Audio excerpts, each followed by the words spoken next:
wine, there's red wine and white wine. If you want to, there's glasses over there. Help yourselves, all right?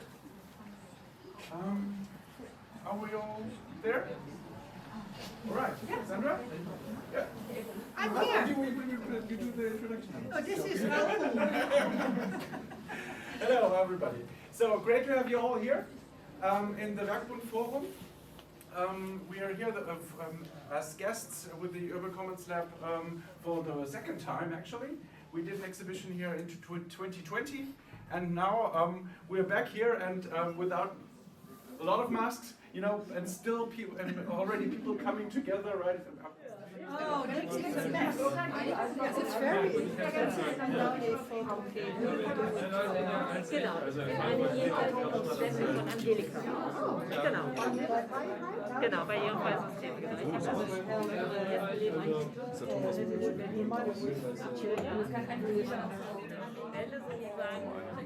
So it's a quite international affair, and that's why I'm so happy that also two guests, international guests, are here today. So it's Sandra and Kasa from Amsterdam and Helsinki, who are here as guests, right? And so what we are presenting to you here is actually an exhibition in 3 parts in a very tiny space. Yeah, the lab is part of this REKA platform, and the lab is a bunch of very enthusiastic people who work on urban commons in about 6 different European cities.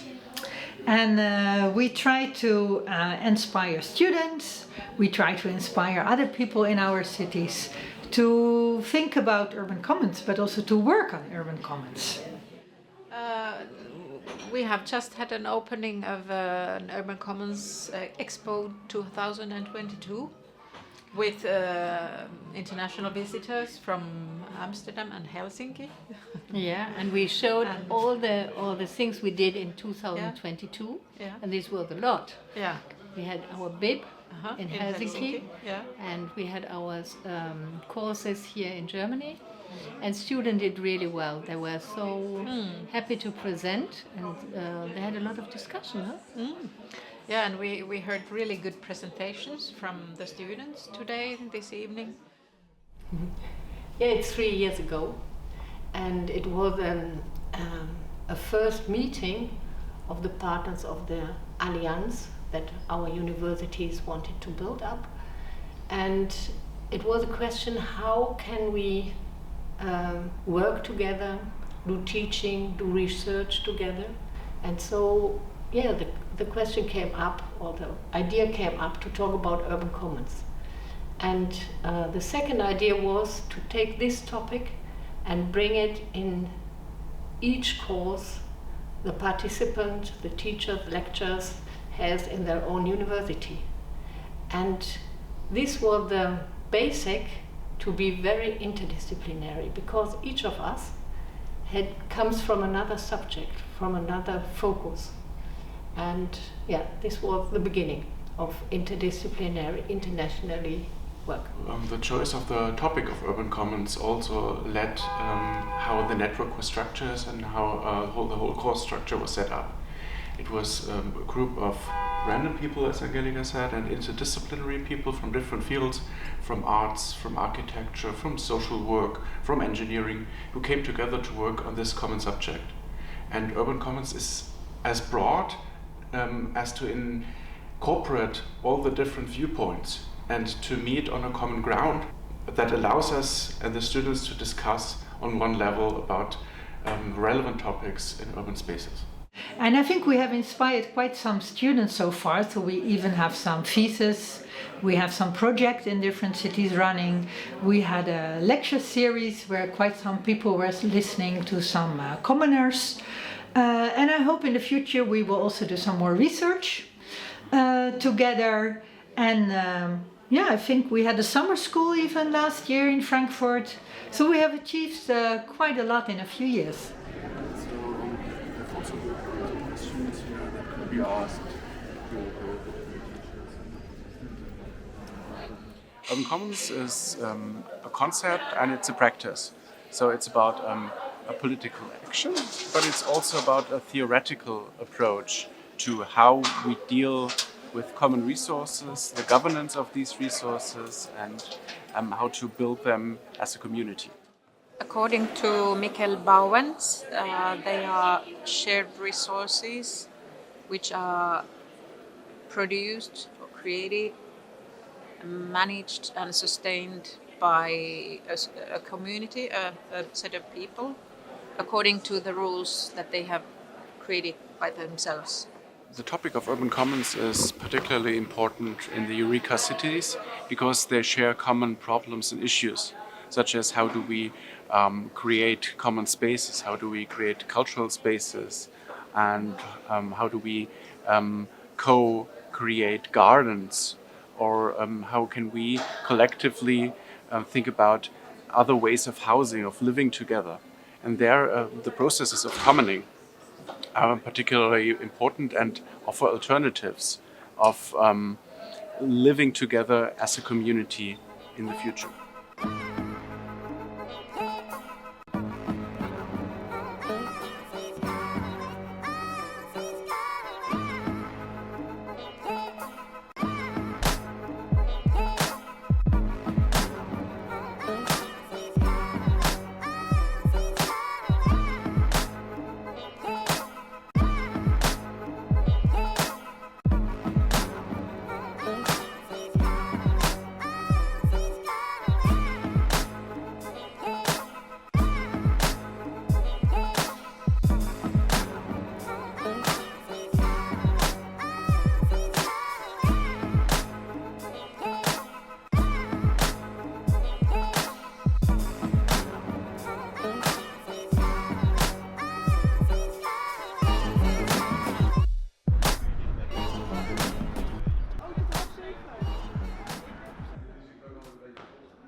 Well, my name is Glenn Meijer. I'm the rector of the University of Applied Science in Amsterdam, and I'm also a member of the steering committee. Actually, I'm chairing the steering committee of REKA. And REKA is a collection of a number of European Universities of Applied Science, which has existed already since 2015, and is an alliance where we try to combine our strength in education, in the way we educate, so we learn from each other. We have common research. We look at what's hot, what's not, and try to make sure that our students are being involved in that. And also, we are developing new education in a truly European fashion for our students. REKA is a network. It's a collaboration between institutions that know that when they work together they can get a win-win situation. And because of the different angles combined, you get a very an enrichment actually of understanding.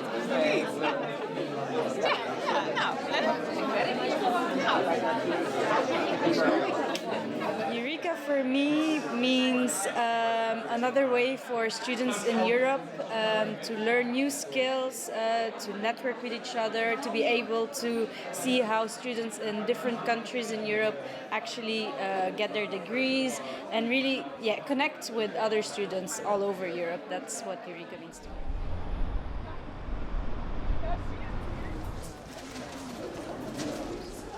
Well, REKA was founded because there were a number of universities of applied science. In the Netherlands they are called hogeschool, somewhere else they are hogescholen, which is typically a slightly different brand from a traditional research university. And in the past years you can say that it has become really clear that the way we educate, but also the way we do research, is a very good addition to what academic research is doing. And over time this has become so prominent that we said we should make a movement out of this. We should actually do more and offer our researchers and our students the possibility to, in a European setting, be allowed an easy allowance to other cities or other places, meet each other at an easy way, instead of each time when you have an initiative, have to set up your partnerships anew. So let's make a partnership where we already have, maybe you can say, a kind of family affair, where we know each other, we trust each other, we have arrangement in place, so it's really smooth and easy.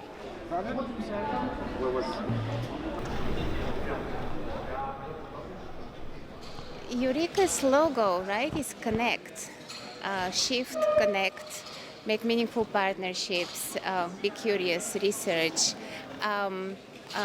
also collaborate, co-create with city partners, with students, with other fellow researchers and lecturers. And it's all under this, I would say, beautiful incentive to create livable urban areas, to improve urban conditions, to co-create with and sustain urban communities.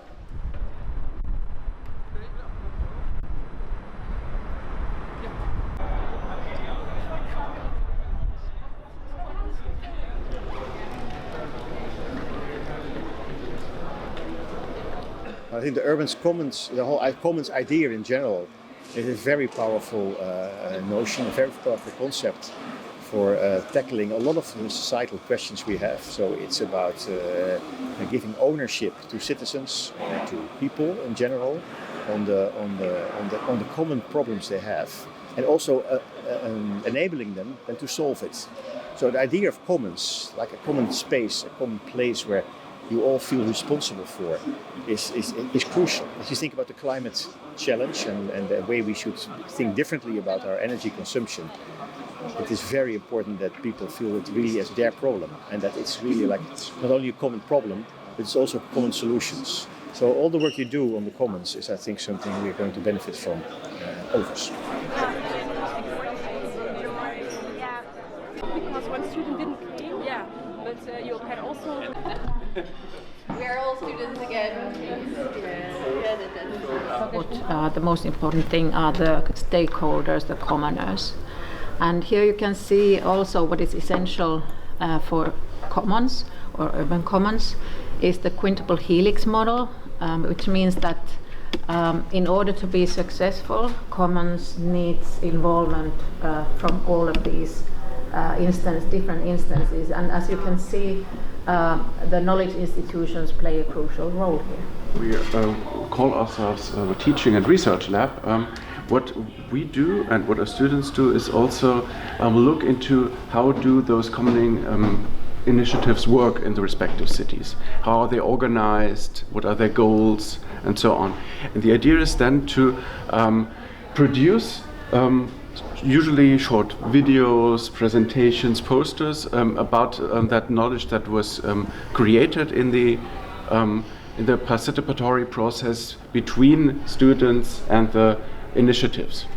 And also we have arranged 2 BIPs already. Mm-hmm.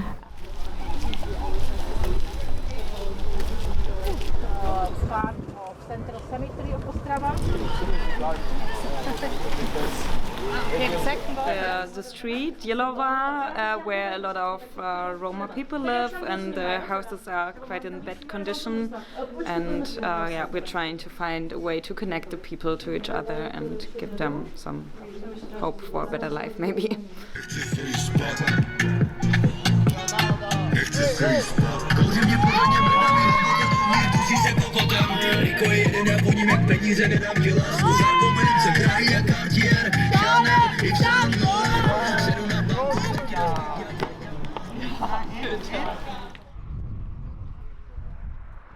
I am really interested in social and cultural issues in urban situations, and this is not just a new issue. It's been there for a while, like new people coming into cities, or people finding it difficult to adapt to certain situations, or existing communities not being able to integrate pretty well with the system. So urban commoning can actually bring in certain situations where people feel like they're part of the bigger community, and it gives rise to a sustainable way of living, if I put it that way.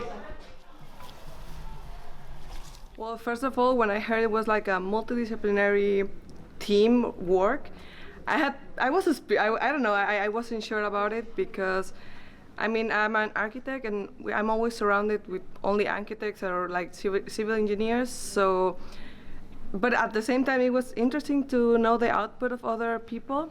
So I was really I don't know, I was excited and wanted to see how it would work out, but I had also like my things holding me back.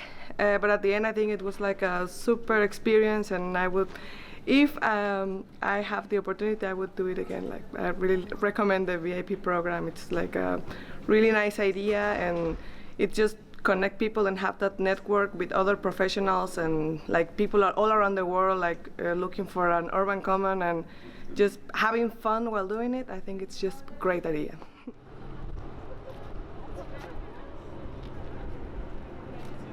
We are standing 233 meters. Nowadays, mining company. We'd like to think about the REKA Lab Urban Commons as a year-long event, starting off in January, February in Helsinki when they start off with their term. Then in April when we join as Frankfurters. Then we have a common event in May usually where we all meet digitally, followed by an exhibition that is taking place towards the end of the year. The whole year is flanked usually by a lecture series where we invite our students but also external experts to join us to experience commons in a more theoretical, academic way. The Zoom stage is yours. Thank you again. Thank you, Diogo, and I'd like to thank the Commons for the invitation, the REKA for the invitation, and is everyone receiving this well? Okay, so so the two examples that I'm bringing to you. I think that questions will arise more than answers. Thank you. Firstly, thank you very much for the invitation, Raul. It has been a pleasure to meet you in Frankfurt. Of the collaborative process of the districts happen in the Bahut, which is this association where like different stakeholders, organizers, clients, but also users are involved in the district management of the plot. Thank you, Sandra. Thank you, Raul. And I would like to welcome you on behalf of the AUAS. I just used the brief acronym of the Amsterdam University of Applied Sciences. Commons are highly generative precisely because there are living social organisms entangled within the larger webs of life. My second point is that the dynamics of commoning are not widely known or often poorly understood. Because there are so many erroneous ideas ascribed to them. Thank you very much to Eureka to invite me for giving you all an introduction to the history of the commons, but I'm going to talk a bit about the history of the concept as well, because now the debate has for a long time been a discussion about what an ICA is, what a common is. I hope that more universities will join us. We don't have all the Eureka partners yet in our lab. What I really would like is that now we are focusing on education, but I really would like also to have a pillar on research, that we have a common research project in all the cities. And what I would like, at least at my university, to have more lecturers and students and teachers involved in urban commons, so that it's really widespread within the university, and that's not only me who is spreading the news on urban commons. So the lab structure is a quite agile format, I think, because you can incorporate partners, new partners, and continue working with older partners, also in different on different levels. And for all the projects that we've been doing in the REKA Lab Urban Commons, partners can participate in different ways. Yeah, I can see that we have at first maybe separate courses in urban commons, and then after that we have separate semesters in urban commons, so that each university, at least 4 universities of applied sciences, arranges one semester, so that the student can also get a glimpse of different universities within the Eureka network that way. No, I think what is interesting that we have been going on now for about 5 years, and what's interesting to that we keep on practicing what we preach, so that also as a group we have to become a commons. And sometimes that is quite a challenge because we are so spread out, we have our own teaching programs, we have our own affairs, but we still as a group we have to work as a commons as well. And I think that is quite a challenge for the next years.